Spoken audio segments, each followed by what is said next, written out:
ఇదో నిత్య పెళ్లి కూతురు కదా. ఈ రోజుల్లో పెళ్లి కాని ప్రసాదులు పెరిగిపోతుంటే ఈ మలయాళ ముద్దుగుమ్మ మాత్రం ఏకంగా 10 పెళ్లిళ్లు చేసుకుంది. 30 ఏళ్లకే 10 పెళ్లిళ్లు చేసుకుని నిత్య పెళ్లిళ్లలో కొత్త రికార్డ్ క్రియేట్ చేసింది. 10 ఏళ్ల నుంచి వరుస పెళ్లిళ్ల బిజినెస్ నడుపుతూ టర్నోవర్ పెంచుకుంటుంది. 3 నెలల కాపురం ఏడాదికి ఒకరు అంటూ బట్టలు మార్చినంత సులువుగా భర్తలను మార్చేస్తుంది.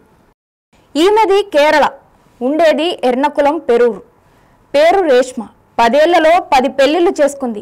ఒకరికి తెలియకుండా ఒకరిని మాయమాటలతో బోల్తా కొట్టించింది. 2014లో మొదటి వివాహం చేసుకున్నట్లు తెలుస్తుంది.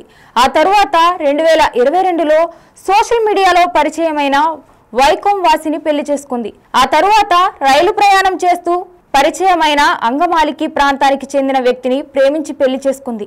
ఇక్కడ గమనించాల్సిన విషయం ఏమిటంటే పెళ్లి చేసుకుని బాధితులుగా మారిన ఏ ఒక్కరూ పోలీసులకు ఫిర్యాదు చేయలేదు. రేష్మ టీచర్ అని చెప్పి చాలా మందిని నమ్మించగలిగింది. బీహార్లోని ఒక స్కూల్లో పనిచేస్తున్నట్లు చెప్పింది. అక్కడ కొన్ని రోజులుగా ఉండాల్సి వస్తుందని, ఆ తర్వాత తిరిగి వచ్చేస్తానని నమ్మబలికింది. అలా స్కూల్కు వెళ్తున్నట్లు చెప్పి వేరొకరితో గడిపేది. ఇలా 10 మందికి ఏదో ఒక విధంగా మాయమాటలు చెప్పి ఘరానా మోసానికి పాల్పడింది. రవి అస్తమించని బ్రిటిష్ సామ్రాజ్యం అన్నట్లుగా ఈమె పెళ్లి చేసుకొని ఊరంటూ లేదు. కేరళలో దాదాపు అన్ని పేరొందిన ప్రాంతాల్లో జెండా పాతింది. ఈ జాబితాలో తిరువనంతపురం, కొల్లం, తొడుపుల, వలకం, కొట్టాయం, నెడుమంగడ్, తిరుమల ఇలా అనేక ప్రాంతాలు ఉన్నాయి. ఒకరి భర్త దగ్గర నుంచి మరొక కాపురానికి రన్నింగ్ రేసు పెట్టుకున్నట్లు ఈమె పెళ్లిళ్లు చేసుకునేది. 2023లో జనవరిలో కొల్లాంకు చెందిన వ్యక్తిని వివాహం చేసుకున్న రేష్మ చాలా కాలం అతనితో జీవనం సాగించింది. ఈ క్రమంలోనే ఒక పాపకు జన్మనిచ్చింది. అయితే ఆ బిడ్డపై అత్తమామలు అనుమానం వ్యక్తం చేశారు. తమ కుమారుడికి చెందిన బిడ్డ కాదని పరీక్షలు నిర్వహించాలని కోరారు.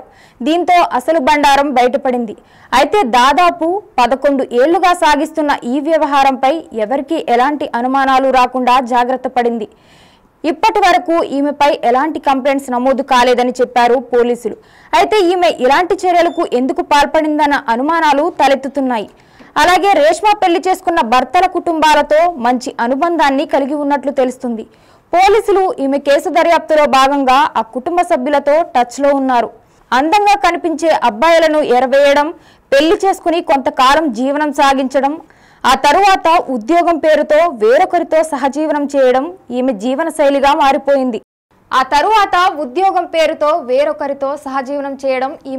శైలిగా మారిపోయింది. ఇంతమందిని మోసం చేసి పెళ్లి చేసుకోవడానికి గల కారణాలకు కూపీలాగుతున్నారు పోలీసులు. ఈ నేపథ్యంలోనే అట్టక్కులంగర జైలులో ఉన్న రేష్మను విచారించేందుకు సిద్ధమయ్యారు.